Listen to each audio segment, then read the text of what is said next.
comenzar a hacer ese grupo de trabajo, agrandar la visión, el panorama. Y sobre todo yo creo que algo pues muy importante es quitarnos el yo-yo, el de soy yo y lo que estoy haciendo es mío. Yo creo que algo muy importante es comenzar a trabajar en colaboración. Si realmente lo queremos hacer, es la única forma en cómo lo vamos a lograr. Bienvenidos a su podcast favorito de la semana, Aerospace Podcast, donde hablaremos acerca de tecnología e innovación en la industria aeroespacial, creando los cimientos para llevar a México al espacio. ¿Qué tal a todos? Buenas tardes a toda la comunidad Aerospace. Mi nombre es Cedric Uribe, soy ingeniero aeroespacial por parte de la Universidad Autónoma de Baja California. Soy visionario y emprendedor desde hace más de 8 años y formo parte de un grupo de profesionistas fundadores de Aerospace Cluster, empresa mexicana encargada del desarrollo tecnológico y aeroespacial, liderando los más increíbles proyectos que llevarán a México al espacio. El día de hoy tenemos un episodio muy especial dentro de Aerospace Podcast. Consta de una plática entre ingenieros y o profesionistas para destacar sus habilidades técnicas y de comunicación, logrando un alcance global que les permite entrar en el radar de grandes organismos, generando tracción en el ecosistema tecnológico para poder consolidar a México en el espacio. Nos acompaña desde León, Guanajuato, Juan Carlos Morales, co-host del programa, para darle un poco de sazón a este episodio número 24 de Aerospace Podcast. Es ingeniero mecatrónico por parte del Tecnológico de Monterrey, es apasionado por la robótica y los negocios. ¿Qué tal, Juan Carlos? ¿Cómo te encuentras? ¿Qué tal, Edric? Muy bien. Siento cada vez pues, más emoción, más energía de estar pues en esta pues gran red y pues claro, como dices, cada vez creo que estamos un poco más cerca, ¿no? De al menos agrupar a todos los involucrados para llevar a México al espacio. Excelente, excelente. Y también como nuestra nueva incorporación al equipo del Aerospace Podcast, tenemos al próximo egresar de Ingeniería Aeronáutica, a Luis Fernando Gómez Monroy, el cual ahorita es próximo a egresar de la Universidad Aeronáutica de Querétaro. ¿Qué tal, Luis? ¿Cómo estás? Hola, Edric, muy bien, emocionado del invitado que tenemos hoy y pues emocionado de todos los episodios que hemos estado teniendo últimamente. Sí, es un gusto aquí poder tenerlos aquí como respaldo. Primero que nada, agradeciendo a todos nuestros colaboradores de este programa y a nuestros aliados estratégicos, como lo es el Clúster Aeroespacial de Baja California, por prestarnos las instalaciones para grabar, y a la UABC por ser pionera en temas aeroespaciales en México. Sin más preámbulo, me gustaría presentarles a una persona que está por poner el nombre de México muy en alto. Cuenta con un doctorado en mecatrónica, específicamente en una línea de especialización en control de orientación satelital. En este programa, en Aerospace Podcast número 24, el doctor Rafael Chávez. ¿Qué tal, doctor? ¿Cómo se encuentra? Muy bien, Edric, ¿cómo estás? Muchas gracias por la invitación. Por supuesto que sí, es un honor poder tenerlo aquí en el programa y siempre estar subiendo cada vez más peldaños con gente mucho más importante que está haciendo la diferencia en este país. Doctor, si nos pudiera platicar acerca de usted, acerca de su trabajo, quién es, qué hace y en qué está especializado para toda la gente que nos está escuchando ahorita. Sí, claro que sí, Edric. Pues fíjate que yo soy egresado de la Universidad Autónoma de Querétaro. Yo soy queretano completamente y pues cuando estudié la ingeniería me apasionaba todo lo que es el sistema de control, ¿no? Ya tenía el interés pues de la parte espacial, pero pues no había esas oportunidades de donde estudiar algo relacionado y nada. Entonces yo estudié en la Autónoma de Querétaro en la línea de control, en control automático. De ahí me fui a la parte de hacer una maestría y seguí con control automático. Siempre mi línea fue la parte de control. Después de ahí fue cuando conocí al grupo de trabajo de la Unidad de Alta Tecnología aquí en el estado de Querétaro, de la Facultad de Ingeniería de la UNAM, ¿no? En ese momento es cuando yo me incorporo con ellos, ¿sí? Comienzo a trabajar, comienzo a ver cómo estamos o cómo se puede comenzar a trabajar en el área espacial, cómo se podían vincular ese tipo de proyectos y es cuando entro a hacer un doctorado. Y en específico me meto ahora siguiendo la línea de control, pero ahora para la parte de control de orientación satelital. Y actualmente, pues soy el responsable del laboratorio de sistemas embebidos y hardware y software in the loop de la unidad de alta tecnología aquí en Querétaro. Y pues estoy a cargo actualmente del proyecto Caoto, el cual es el desarrollo de un pequeño nanosatélite que se está desarrollando en conjunto con la Secretaría de Desarrollo Sustentable del Estado de Querétaro y la UNAM. Excelente, doctor. Cuéntenos un poquito qué fue lo que lo orilló a estudiar parte de la ingeniería en la parte mecatrónica y posteriormente vincularse a la parte aeroespacial. ¿Qué fue lo que a lo mejor de chiquito en la preparatoria, en la universidad o en algún punto de su vida lo orilló y lo motivó a seguir por la parte, pues, que realmente es la que mueve el mundo, que es la ingeniería? Fíjate que desde niño, pues yo siempre como que, digo, todos los ingenieros, ¿no? Como que les gusta desarmar cosas, ver cómo están funcionando, el por qué se mueve, etcétera. Entonces, desde niño como que siempre tuve esa curiosidad. Pero honestamente, al inicio yo no sabía si quería ser ingeniero, también me llamaba la atención la parte de programación. Hubo un momento en el que me llamaron las artes, ¿sí? La parte de dibujo, pero creo que todo eso al final del día se conjuntó, ¿sí? Para poder elegir bien la carrera que yo quería, ¿no? Indudablemente en la parte de una ingeniería, pues en la parte de dibujo técnico es necesario. Entonces ahí como que la parte del arte, pues sí, del dibujo, se culminó. La parte de programación que también me interesaba, pues también ahí apareció en el área de ingeniería, ¿no? Y sobre todo, ¿cuándo fue cuando me di cuenta que realmente me interesaba? Fue cuando conocí un brazo mecánico. ¿Sí? En ese momento que yo conocí un brazo mecánico, fue cuando dije, esto es lo que me interesa, esto es lo que me gusta, ¿sí? La parte de ingeniería. Sin embargo, seguía yo teniendo la espinita de qué pasa con los satélites, qué pasa con los sistemas que están allá arriba, ¿no? Y es hasta en el 2008 cuando tengo ahora la primera oportunidad de participar en un proyecto de esta índole, en la parte espacial, que para mí en ese momento cuando me hablaban de satélites me llamaba la atención, pero era como que algo impensable, ¿no? Y creo que a muchos les pasa así, cuando hablan de satélites o algo, lo ven como algo muy lejano. Entonces en ese momento a mí se me da la oportunidad de comenzar a trabajar en un proyecto y es cuando veo que realmente todo lo que se había empezado a hacer, toda la parte de robótica, programación, se podía aplicar directamente en el control de un satélite. Entonces, en ese momento es cuando digo, ya, de aquí soy y de aquí en adelante es a lo que me voy a dedicar.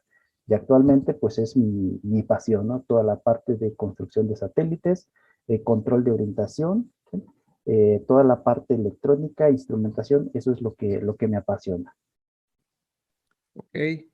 Y hablando un poquito más en la programación, ¿qué tipo de proyectos se pudieran llevar a cabo combinando la parte de programación y la parte aeroespacial sin mencionar los satélites? ¿A qué otro proyecto externo se pudiera desarrollar? Pues fíjate que aquí cuando se habla de proyectos aeroespaciales, eh, muchas veces decimos sistemas espaciales y lo primero es un satélite, y dejamos de lado todas las otras dos áreas principales. En un sistema aeroespacial hay tres componentes principales, lo que es el segmento espacial, el segmento terrestre y el segmento de usuario. Si nos enfocamos en el segmento espacial, pues ahí sí, obvio, la programación estaría enfocada a los satélites, ¿no?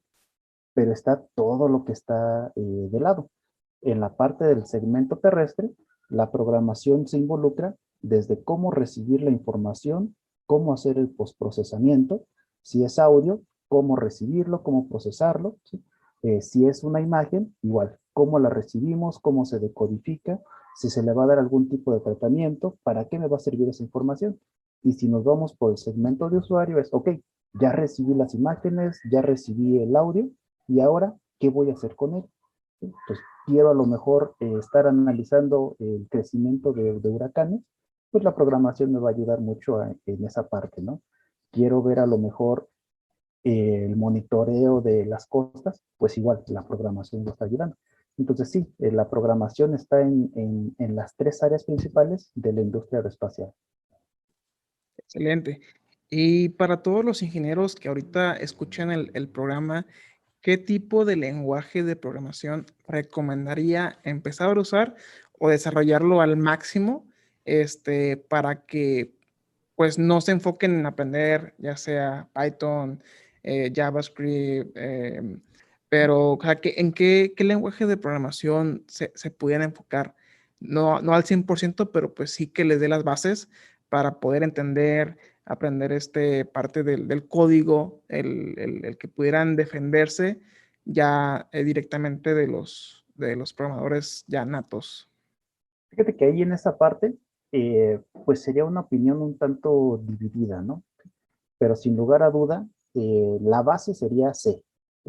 Teniendo C como base, ya de ahí tú puedes saltar ya sea a Python, sea C Sharp, a C++, a cualquier otro lenguaje.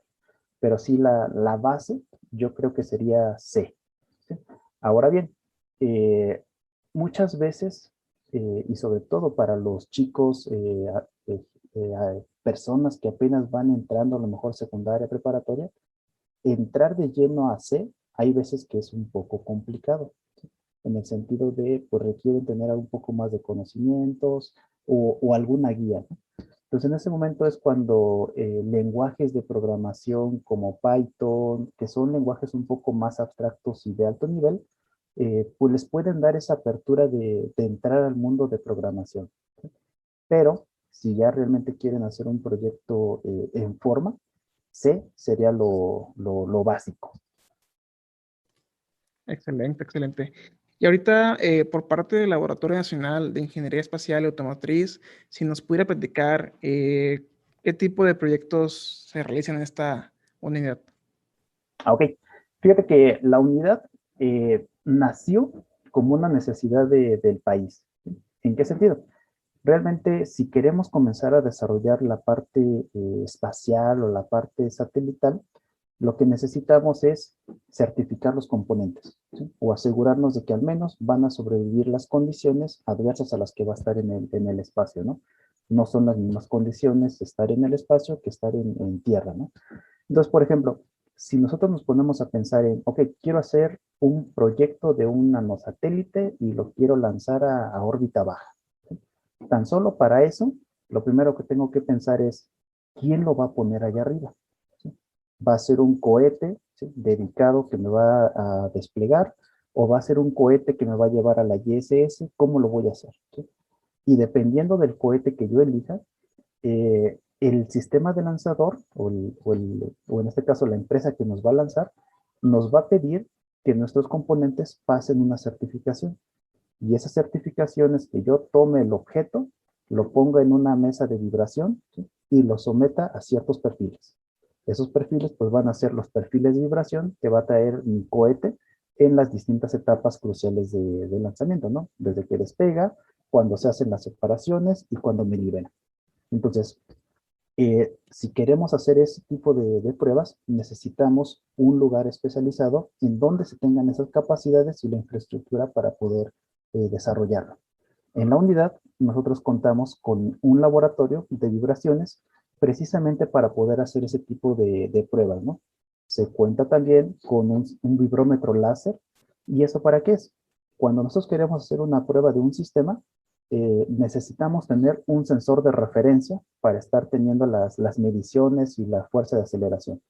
Sin embargo, cada vez que nosotros le ponemos un componente o un sensor, estamos modificando la dinámica del sistema. Entonces, contamos con un vibrómetro láser que lo que nos permite hacer es las mediciones, pero sin contacto. Entonces, podemos hacer todo ese barrido en las frecuencias y encontrar realmente los momentos de resonancia o las vibraciones que se tienen. Otra prueba que nos van a pedir cuando queramos salir al espacio es asegúrame de que tu sistema no va a gasificar. ¿Sí? Y para poder hacer ese tipo de pruebas necesitamos una cámara de vacío. ¿Sí? El estándar nos pide que al menos lleguemos a por 10 a la menos 4 torr, ¿sí?, para la parte militar, ¿no? Entonces, ahí nosotros contamos también con un laboratorio especializado para la parte de ambientes en vacío. ¿sí? Entonces tenemos una cámara que es de 2 por 3,5 de profundidad, en donde podemos colocar objetos y simular que estarían en vacío. ¿Sí? Otra prueba que nos solicitan es, ok, ya aseguraste que tu material no va a gasificar, ahora simula los ciclados térmicos, ¿sí? Que son distintos a los choques térmicos. ¿Sí? En un ciclado térmico, tú lo que vas a simular son los cambios de temperatura que va a tener tu sistema de acuerdo a la órbita que va a tener. ¿Sí? Dependiendo de la órbita, va a ser la velocidad a la que va a estar y la velocidad en los cambios de temperatura. Entonces, en esa misma cámara de vacío que nosotros tenemos la capacidad para hacer esos ciclados térmicos. Pues a la vez que está haciendo vacío, se hace la parte de ciclado térmico. Otra parte que es también muy importante y que muchas veces no lo hacemos es la parte de compatibilidad electromagnética. Ese es un tema que es muy importante en la industria de la electrónica, pero muchas veces o ni lo vemos en la carrera y ya hasta que nos encontramos el problema ya en la industria o en el trabajo, ya es cuando comenzamos a revisarlo, ¿no? Y para poder hacer ese tipo de análisis se requiere también de una cámara anecoica especializada. Entonces, en este caso, en la unidad contamos también con un laboratorio con una cámara anecoica, ¿sí? La cual cubre pues distintos estándares, tanto militar, electrodomésticos, metalmecánica y automotriz. ¿Sí? Eh, en el laboratorio en el que yo estoy como responsable es el laboratorio de sistemas embebidos. ¿Sí? En este laboratorio tenemos las capacidades para realizar tarjetas multicapa. Tenemos la capacidad de hacer tarjetas de 30 por 30 y con una alta densidad de integración. Tenemos capacidad de hacer el equipo nos dice que hasta 24 capas, pero en realidad por dimensiones, 14 capas es como que algo razonable, ¿no? Ahora bien, una tarjeta de 14 capas pues ya está muy, muy sobrada. Pero en el laboratorio podemos hacer ese tipo de tarjetas electrónicas basándonos en estándares espaciales que cubran y que nos aseguren que realmente nuestro sistema va a funcionar. Entonces, la idea que tenemos en este laboratorio es que bajo un mismo techo tú tengas todas las instalaciones, pues, todos los laboratorios necesarios para que tú puedas conceptualizar la idea, puedas diseñarlo, puedas manufacturarlo y puedas probarlo. ¿Sí? De igual manera, de nada nos serviría comenzar a trabajar con desarrollo de sistemas espaciales si no tenemos en dónde recibir la información. Ahí en la unidad nosotros tenemos una estación terrena. ¿Sí? Esa estación terrena está diseñada o consta de dos tipos de antenas principales. Una antena de tipo parabólica, ¿sí? Y una antena de tipo Yagi. ¿Sí? Con una recibimos la parte de telemetría, que son bandas VHF y UHF, y con la otra recibimos todo el volumen de información, que son bandas S o bandas C. ¿Sí? Entonces, esas dos antenas son automáticas. Podemos programarlas y hacen el rastreo de sistemas espaciales. Entonces, lo que nosotros buscamos ahí en la unidad es convertirnos en un laboratorio de referencia y que sea de utilidad pues para todos los proyectos que haya en el país, ¿no? Si se requiere cualquier tipo de proyecto, pues está la unidad para poder hacer este tipo de pruebas y validaciones. Excelente, doctor. Se mira de lejos que sí domina el tema y de que la audiencia le va a ser muy útil, ¿no? Toda la que está comentando. Si nos pudiera platicar más o menos cuál ha sido sus dificultades, sus retos, desde que inició su primer día en la universidad hasta que finalizó el doctorado. ¿Qué ha sido esa parte de su vida que lo ha marcado y que lo recuerda a lo mejor en el pasado como algo frustrante, como algo que realmente lo marcó de por vida, pero que ahorita está orgulloso de haber salido por esa etapa, de haber cumplido el reto y que ahorita es pues la persona y la gran mente que es el día de hoy? Muchas gracias. Sí, fíjate que, pues sí tengo ahí algo marcado, ¿sí? Que realmente es como que cuando siento que comienzo a flaquear un poco es lo que siempre me recuerda. Y tal vez es algo banal o burdo, no lo sé, pero fíjate que cuando iniciamos con ese tipo de proyectos del objetivo de que queríamos construir un laboratorio, porque eso es otra cosa. O sea, muchas veces queremos llegar a una área en donde ya está la infraestructura, ya está todo, ¿no? En nuestro caso, pues lo que teníamos era un terreno. ¿Sí? Nos dijeron, ahí está el terreno y consigan todo para poder, pues hacer lo que quieren, ¿no? Entonces, hemos tenido desde el inicio, eh, pues sí, ciertas barreras en donde no creen en el proyecto. Cuando les platicábamos, queremos hacer un laboratorio para la parte satelital. Y nos decían, ¿satélites? ¿Para qué? Ujú. Entonces, hemos tenido siempre ese tipo de barreras.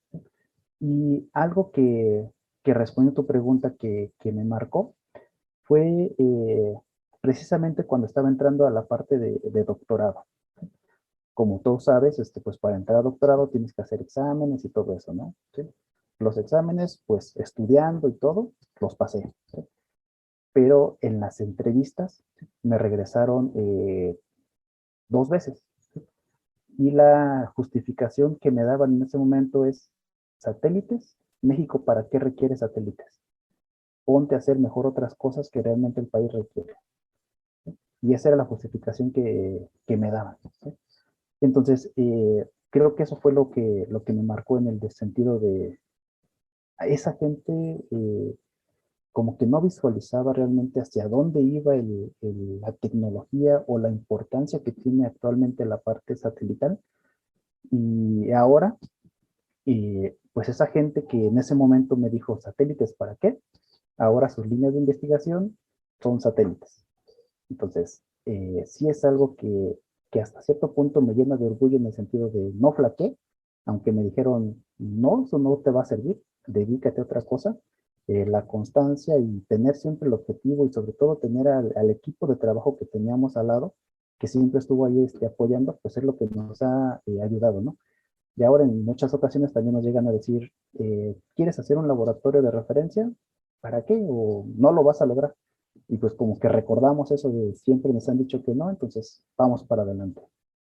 Muy bien, doctor. Creo que pues hablo por todos. Creo que es una historia muy, muy entretenida y sobre todo de mucho valor. Algo que sí yo me quisiera saber específicamente es cuál cree usted que es la tendencia o las tendencias para México en el sector aeroespacial, hablando exactamente pues de esta misma rama, ¿no? De la historia. Ok, sí, pues fíjate que ahí algo también que nos ha ocurrido, y esto es hablando a título personal, es lo que yo percibo. ¿Sí? Muchas veces nuestros alumnos, ahorita actualmente nosotros acabamos de desarrollar y de implementar la licenciatura en Ingeniería Aeroespacial en la UNAM, que era una carrera que no existía y pues la creamos igual, fue complicado, pero ahí está también otro producto que hemos obtenido y pues eso también nos da la pauta de que en su momento yo quería estudiar algo satelital, pero no existían esas oportunidades. Y con esta carrera que acabamos de crear, al menos siento esa satisfacción de que ahora gente que a lo mejor tenía ese mismo deseo, ya lo puede hacer, ¿no? Y viendo hacia dónde va la tendencia, pues en la parte satelital o espacial en este caso, algo que yo siempre les digo a los chicos es, está bien que veamos afuera, ¿sí? Pero tenemos que ver primero, ¿sí? Cuáles son las necesidades del país. Si ustedes ven en la parte de la historia, cada una de las carreras espaciales de cada país se ha desarrollado, pero por las necesidades que tenía el país en ese momento. ¿Sí? Entonces, a lo que me refiero es, en México está bien pensar o ver todo lo que se está haciendo, la parte de los vuelos interplanetarios, que se quiere ir a Marte y todo eso. Pero México, las necesidades son otras. ¿Sí? Si lo vemos desde el punto de vista de país, ¿sí? México requiere sistemas de alerta temprana y no tenemos satélites de alerta temprana. Entonces, una de las tendencias que deberíamos de comenzar a ver es desarrollar ese tipo de sistemas que realmente ayuden, ¿sí? A la parte de México, ¿no? Que tengan una relevancia social, que no sea nada más algo por moda, sino que realmente sea algo que se requiera. Eh, y yo creo que la parte de nanosatélites ayuda bastante desde la parte de formación de recursos humanos. pero pues sin lugar a dudas, un nanosatélite siempre va a tener restricciones.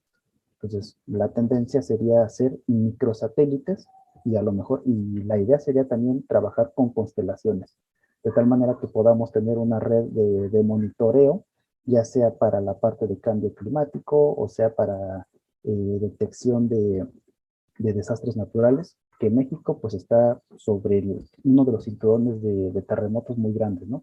Entonces necesitamos tener ese tipo de sistemas que realmente ayuden. Entonces, desde mi punto de vista, la tendencia en México tendría que ser eso, ¿sí? Desarrollar sistemas de alerta temprana que realmente faciliten o mejoren las condiciones de vida. Ya después de que tengamos la experiencia, pues a lo mejor se podrá pensar en ir a otros planetas o lo que sea, hablando de México, ¿no? Ese sería, digo, mi punto de vista. Sí, disculpe, doctor, ahorita que menciona también para que la audiencia pueda entender bueno, también algo que no me queda claro, hablando de estos sistemas de alerta temprana, ¿cómo es que podría un sistema satelital, pues predecir? Porque se me ocurre que podría ser más para, pues para huracanes, eventos como tormentas y todo eso, pero hablo de como tal, como temblores, entonces, ¿cómo podría apoyar un sistema de satelital en los temblores? Yo creo que hay algo interesante. Eso es una teoría que hay, ¿sí? Que se le conoce como la teoría de los precursores ionosféricos, ¿sí?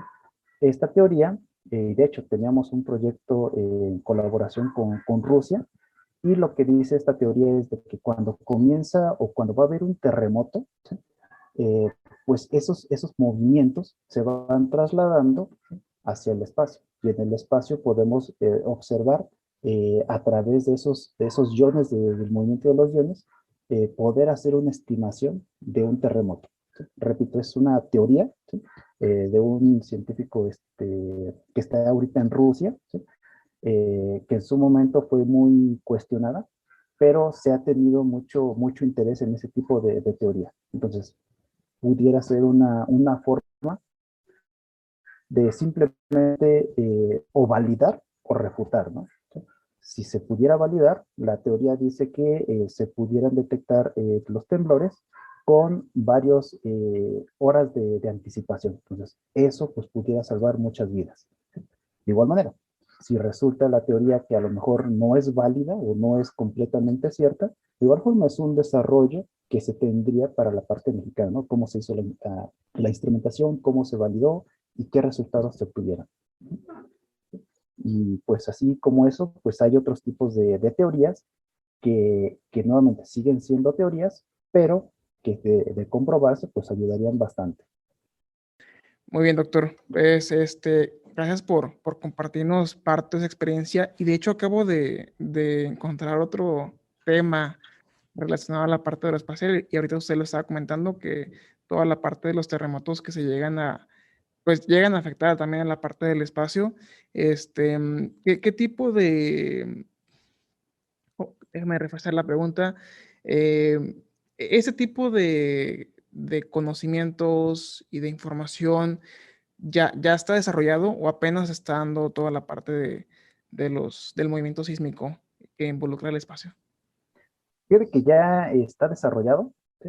En Rusia es un tema de investigación que se está trabajando, ¿no? Principalmente pues para probar esto, porque como te digo, es teoría todavía, pero de probarse y de verificarse que es cierta, pudiera llegar a salvar muchas vidas.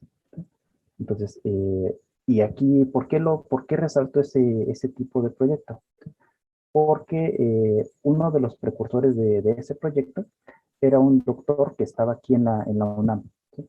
Entonces, en la UNAM fue cuando desarrolló esa teoría y ahorita está en Rusia, ¿sí? Entonces, se pudiera llegar a trabajar en ese tipo de iniciativas, ¿no?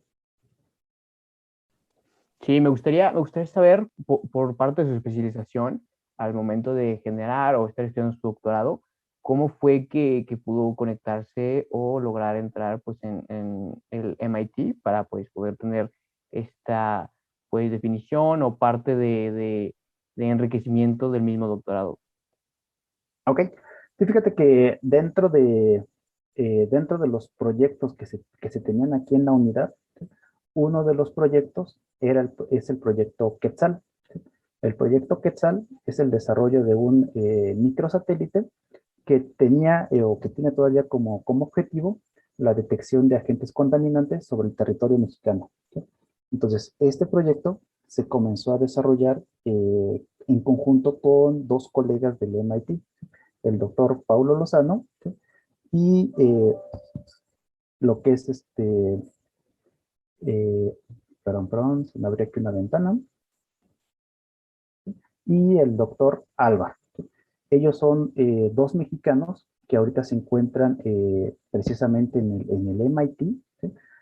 Uno es el responsable del departamento de propulsión, ¿sí? Y otro es el responsable de la parte de sistemas de espaciales, ¿no? Entonces, en base a ese proyecto, se comenzó a hacer el desarrollo bajo el programa MISTI, que es un programa que el MIT genera en donde se asignan algunos recursos para comenzar a trabajar en conjunto con otras universidades. Y es bajo este programa que yo me voy al MIT a realizar unas estancias principalmente para enfocarme en el desarrollo de este proyecto, ¿no? Ahí con el doctor Álvar pude estar trabajando en el proyecto de Spheres, ¿sí? Precisamente pues para la parte de control de orientación satelital, para posteriormente pues poderlo aplicar en el proyecto de Quetzal. Muy bien, y por la misma parte, ¿cuál cree que sea algún pues tip o consejo que pudiéramos tener pues los profesionistas o personas que queremos pues tener este tipo de intención de generar pues una investigación más completa? ¿Cómo podríamos nosotros llegar a tener pues si bien los contactos o las relaciones, también el conocimiento para pues poder formar parte de una investigación de este grado? ¿Okay? Fíjate que ahí en esa parte muchas veces es como que quitarnos el miedo. ¿Sí? Muchas veces, como te comentaba al inicio, cuando hablamos de sistemas satelitales lo vemos como algo lejano o algo muy complicado, ¿no? Y sí, no lo voy a mentir, sí es complicado, precisamente pues por la parte de seguridad que le tienes que meter, ¿no? En un sistema terrestre, pues inclusive nos podemos llegar a dar el lujo de probar, implementarlo y ver si funciona. Si no funciona, pues recogemos el objeto y lo volvemos a analizar, ¿no? En un sistema satelital no se puede hacer eso. Una vez que se lanza, no hay vuelta atrás, ¿no? Entonces, las restricciones, la metodología que tú tienes que trabajar para desarrollar este tipo de proyectos es realmente lo que hace, no que sea complicado, pero sí que sea riguroso el proyecto. ¿Sí? Entonces, yo creo que ese es el primer punto, quitarte el miedo y el decir sí se puede. ¿Sí? Otra cosa que al menos yo he podido ver es no hay diferencia, ¿sí? En los laboratorios. ¿Sí? ¿En qué sentido? Si tú vas a un laboratorio de una universidad en el extranjero, la que sea, ¿sí? ¿Qué es lo que te vas a encontrar en un laboratorio de electrónica? Una fuente, un osciloscopio, multímetros. ¿Sí? Y eso mismo lo vas a encontrar aquí en México. ¿Sí? ¿Cuáles muchas veces, y eso me tocó verlo cuando pude estar en el extranjero también, muchos de los chicos, no solamente de México, sino de otros lados, cuando llegan a esas otras universidades, ¿sí? Tan solo por el renombre, como que les cambia un poco el chip, en el sentido de llegan, se ponen a trabajar realmente a lo que van, etcétera. Y eso aquí en México no lo hacemos. ¿Sí? Pero no es que sea otra cosa, sino simplemente es como que cambiarnos el chip. ¿Sí? Lo que se hace allá, lo podemos hacer aquí. Lo que se tiene en aquellos laboratorios, lo tenemos aquí. Sí, sí va a haber algunas otras diferencias, pues en la parte de a lo mejor económico, apoyo, todo eso. ¿Sí? Pero realmente de nada serviría tener esa infraestructura si no se tienen las mentes. ¿Sí? Y hay gente mexicana que es muy valiosa. ¿Sí? Entonces, ese sería el primer paso, ¿no? Quitarte el miedo y cambiar el chip y decir, sí se puede y en México pues lo vamos a hacer, ¿no? Doctor, dentro de este mismo tema, pues yo creo que para usted en ese momento de recibir la oportunidad de asistir la que podría ser discutiblemente considerada la mejor universidad para ingenieros a nivel mundial, hacer unas estancias y poder empezar a practicar en lo que más le gusta, que parecería es el ámbito aeroespacial. No sé si podría comentarnos dentro de todo esto que nos informa de que, no, pues vi los mismos laboratorios, vi que nosotros podíamos hacer ciertas cosas iguales, pero si hubo un punto donde usted se sintió abrumado al llegar y ver toda esta tecnología, o si vio algún talento que dijo, ellos la verdad es que siento que van un poco más avanzados, siento que llevan desarrollo, no solamente desarrollo tecnológico, sino desarrollo en su mente científica por el hecho de haber desarrollado más proyectos desde jóvenes, de haber estado más involucrados. No sé si nos podría comentar si tiene alguna experiencia similar a esto. Sí, sí, sí, claro. Pues claro que sí, no, digo, va a haber otras instalaciones en donde, pues sí, llegabas y veías algo que tú solamente veías en imágenes, ¿no? ¿Sí? Algo que tú solamente por fotos o en videos habías visto. ¿Sí? Pero en lugar de sentirme abrumado en ese sentido de decir, wow, aquí sí lo tienen, era como que un incentivo de así de, ok, esto es lo que nos hace falta ahí en México. ¿Sí? Y por ejemplo, cuando comenzamos a desarrollar el laboratorio, precisamente fue uno de nuestros padrinos que nos estuvo apoyando en el desarrollo del laboratorio de termovacío, fue el doctor Paulo Lozano, de ahí del MIT. ¿Sí? Él fue el que también nos estuvo apoyando a decir, ok, mira, ¿quieres hacer una cámara de termovacío? Se requiere esto. ¿Sí? Entonces, yo creo que más que sentirse abrumado, fue esa motivación ok, es un juguete nuevo, ¿sí? Tenemos que ver ahora cómo hacemos que esto esté al alcance de nuestros compatriotas allá en México, ¿no? Y pues ahorita pues ya tenemos ese tipo de instalaciones aquí. Indudablemente, como te comento, están más avanzados, sí, por la cantidad de proyectos que se han tenido, pero pues creo que tenemos que seguir ese caminito, ¿no? Y verlos ahí como una guía.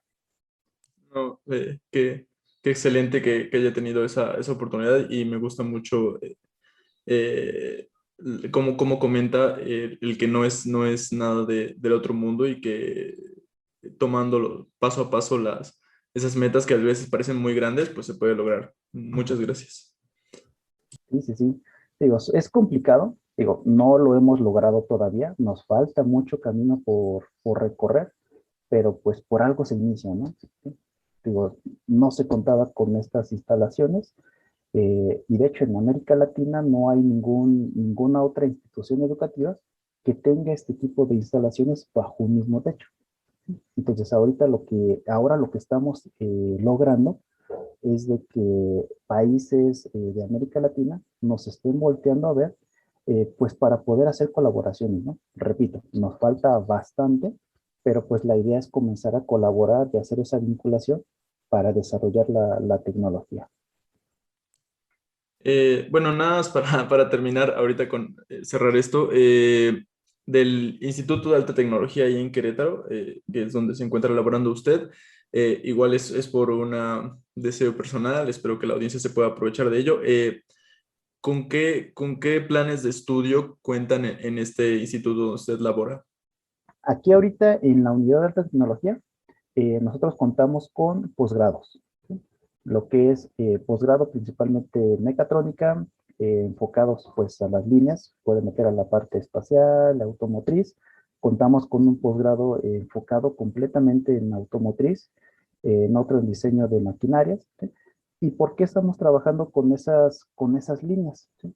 Porque cuando nosotros o la unidad llegó a Querétaro, realmente llegó para tratar de complementar el clúster que estaba aquí en Querétaro, ¿no? Y en Querétaro, pues uno de los clústeres más grandes es el automotriz y el aeroespacial. Pues es por eso que esas líneas son las que tenemos aquí en la unidad. Excelente, doctor. Antes de poder pasar con la fase final de preguntas rápidas que le encantan a Juan Carlos, me gustaría hacerle una última pregunta final. ¿Qué sería o cuál sería su visión para México y para toda Latinoamérica dentro de los próximos 10 años en todas sus líneas de investigación? ¿Cómo ve a México liderando la parte aeroespacial, enfocada en la parte de programación y todo lo que hemos comentado en el podcast? Fíjate que mi ideal, eh, tal vez no vamos a ser en un corto tiempo, pues todavía líderes en alguna parte, vamos a tender hacia allá, pero lo que yo visualizaría es que al menos ya no tengamos la dependencia tecnológica. ¿En qué sentido? Muchas veces nos dicen, ¿quieres hacer un CubeSat? Eso ya lo venden, cómpralo. No inventes la rueda. Yo les diría, no comparto mucho esa idea. Mi idea sería, ok, ya tienes ahí la rueda, mejórala. ¿Qué vas a hacer para que eso sea mejor? Entonces, al menos yo lo que esperaría y lo que estamos buscando en la unidad es tratar de reducir esa dependencia tecnológica. Actualmente con el proyecto que te mencionaba de Caoto, que es un proyecto de un nanosatélite que estamos haciendo aquí en Querétaro, lo que estamos buscando es tratar de manufacturar lo más que se pueda aquí en Querétaro y en México. Por ejemplo, indudablemente tenemos que tomar algunos ciertos mecanismos de seguridad para que no vaya a fallar el sistema, ¿no? Pero estamos desarrollando el sistema de control de orientación, se está haciendo todo completamente desde la parte del algoritmo, la parte del diseño de la electrónica, el PCB, la manufactura de la tarjeta electrónica, la integración. Se está desarrollando también una antena banda S, ¿sí? Entonces, esa antena fue diseñada también por colegas de aquí de la unidad. Alumnos están trabajando en ese proyecto porque lo que buscamos es formación de recursos humanos. Y indudablemente es un área multidisciplinaria. Entonces, en ese proyecto tenemos chicos no solamente de la UNAM. Si bien la UNAM está coordinando el proyecto de Caoto, la idea es que se le dé la oportunidad a todos los chicos que estén interesados, ¿no? Entonces tenemos chicos de distintas universidades, no solamente del estado de Querétaro, tenemos chicos de Durango, de la Ciudad de México, etcétera, trabajando en el proyecto y aportando cada uno en sus áreas pues de mayor ventaja, ¿no? Desde la parte de diseño, mecánica, eh, animación, gestión. Entonces es un área completamente multidisciplinaria. Excelente, doctor. Ahorita que estaba mencionando justamente lo de las universidades, se me acaba de ocurrir una pregunta. ¿Qué tan abiertos ustedes están en la colaboración con otras universidades, tanto de la parte de México en el norte, en el centro y en el sur, como con otros países inclusive? Estamos completamente abiertos. Por ejemplo, tenemos convenios con la Universidad de Nuevo León, con Baja California, en Querétaro, pues tenemos con la Autónoma de Querétaro, en la Ciudad de México, tenemos, es decir, estamos abiertos completamente. Y por darte un ejemplo, regresando al proyecto de Caoto, ¿no? Que es el que lidero yo ahorita, estamos buscando también pues la parte de colaboraciones internacionales. En este proyecto nosotros tenemos colaboración tanto con Ecuador, ¿sí? Con la parte de Argentina, ¿sí? Y tenemos también colaboración con Japón, ¿sí? Ya que con Japón es con quien vamos a hacer el lanzamiento, ¿sí? Y nos fuimos precisamente con Japón porque pues ahí encontramos una área de oportunidad, ¿sí? En el sentido de que nuestro punto de contacto es el Instituto Tecnológico de Kyushu. Y Kyushu es una institución académica. Entonces comparte muchos de los valores que tenemos en la UNAM, donde pues, lo principal es la formación de recursos humanos. Entonces con ellos lo que se logró fue de que cuando llegue el satélite que lo tengamos listo, lo vamos a mandar a Japón y en Japón se van a hacer las pruebas de certificación. Y en la etapa de las pruebas de certificación se nos va a permitir que alumnos y profesores de aquí del proyecto puedan estar presentes y conozcan cómo se hacen las pruebas, de tal manera que después las podamos replicar aquí en México. Entonces, eso también es algo muy importante que buscamos con el proyecto. Excelente, doctor. Ahora sí, vamos a pasar a una sección que siempre lo comento, que le encanta a Juan Carlos y que siempre hacemos preguntas ya fuera de la parte técnica, ya fuera de la parte de ingeniería. Y la primera de ellas, ¿cuál sería su comida favorita, doctor? Puré de papa con chuleta. Ok, muy bien, muy rico, muy rico. Ujú. ¿Y cuál sería su videojuego favorito? Videojuego, Street Fighter. Street Fighter. Excelente. ¿Película que le guste, serie que le encante o alguna que quisiera recomendar? De series me gustan varias, pero principalmente que sean de ciencia ficción. Me encanta todo lo que tenga que ver con ciencia ficción. Muy bien, muy bien. ¿Y alguna canción o grupo que le guste mucho? Musical, tengo igual gustos diversos, pero por ejemplo, un grupo que me gusta bastante en inglés, pues puede ser Blink-182, es uno de los grupos que me gusta. Excelente.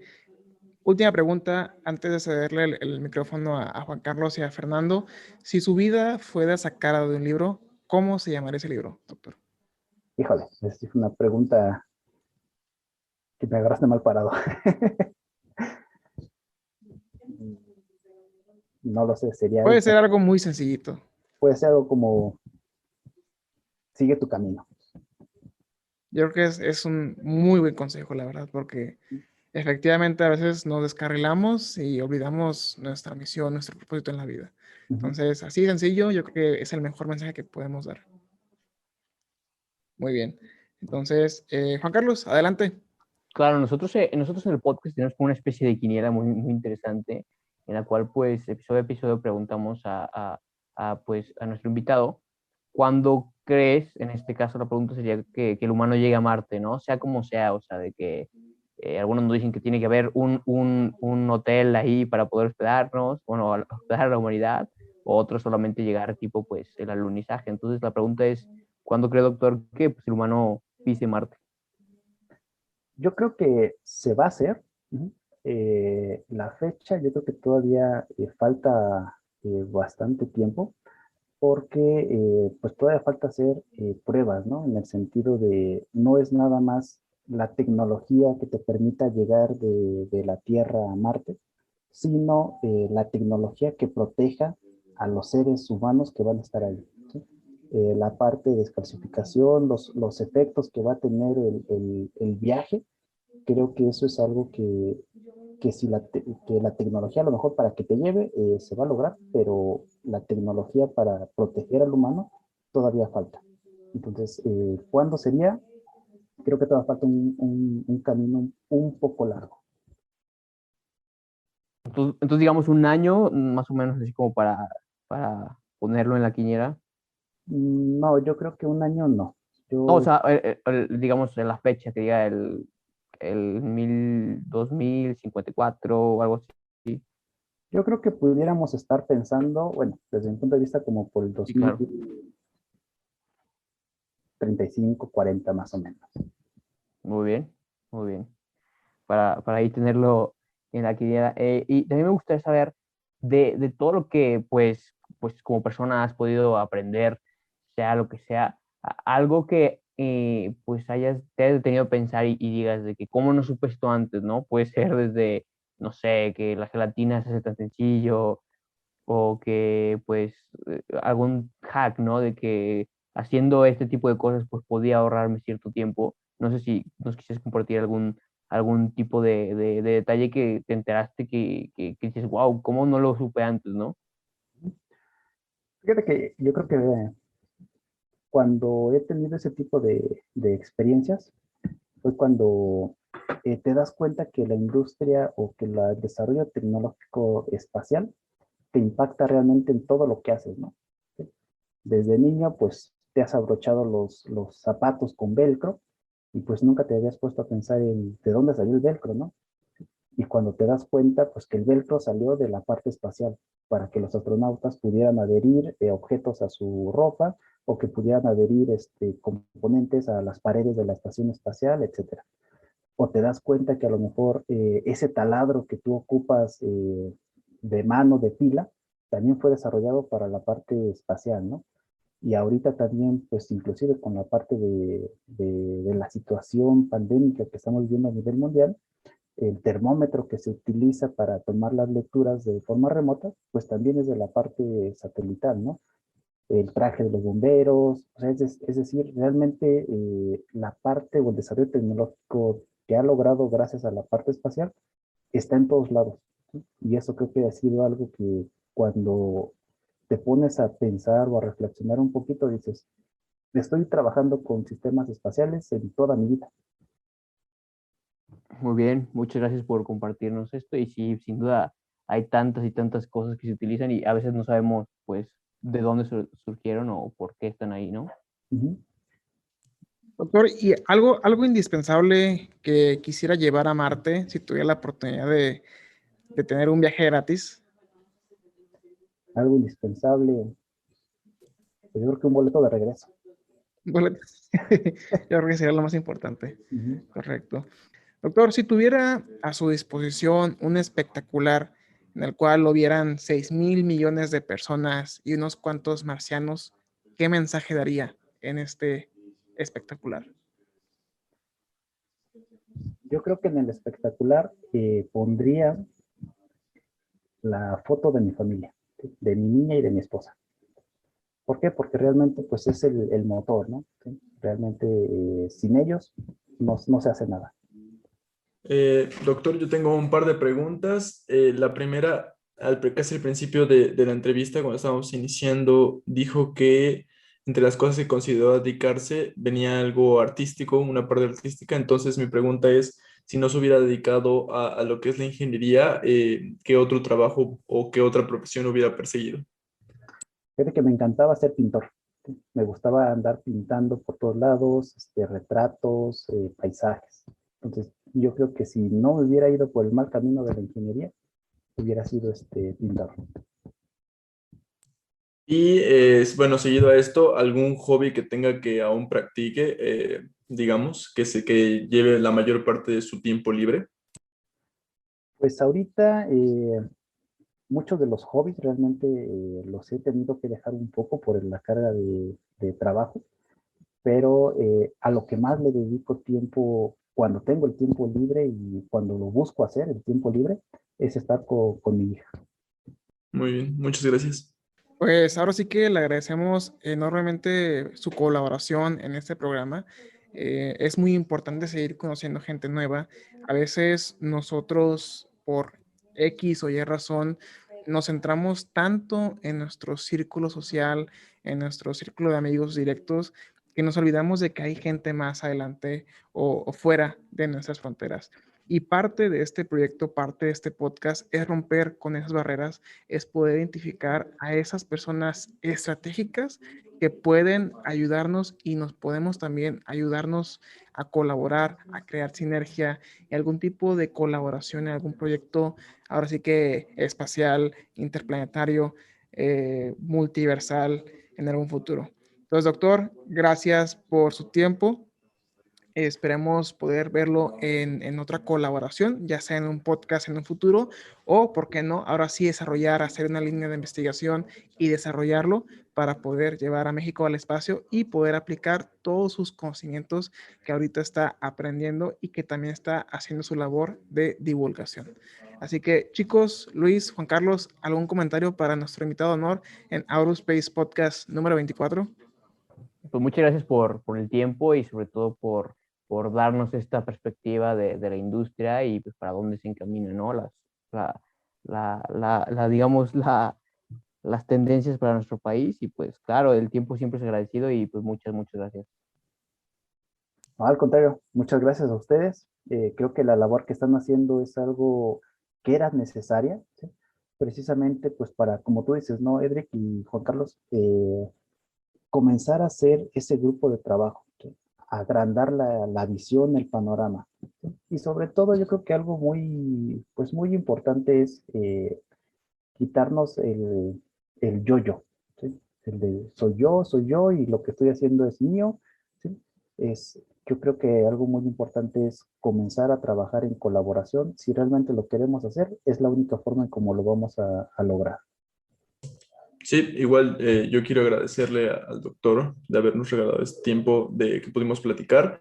Siempre es un gusto platicar con alguien que más allá de que tenga la motivación de hacer las cosas, ya se encuentra en camino haciéndolas. Entonces, pues muchísimas gracias y pues sí, esperemos en algún otro momento poder conversar. Gracias, Fernando. Muchas gracias. Vale, chicos, pues así que gracias también por su tiempo. Luis, Juan Carlos, doctor Rafael, estamos en contacto y nos seguimos viendo. Gracias, doctor. Gracias a ustedes. Hasta luego. Gracias por escucharnos. Si te gustó este episodio, compártenos en redes sociales. Encuéntranos como Aurospace Technology Cluster. Te esperamos en la siguiente edición. Hasta la próxima.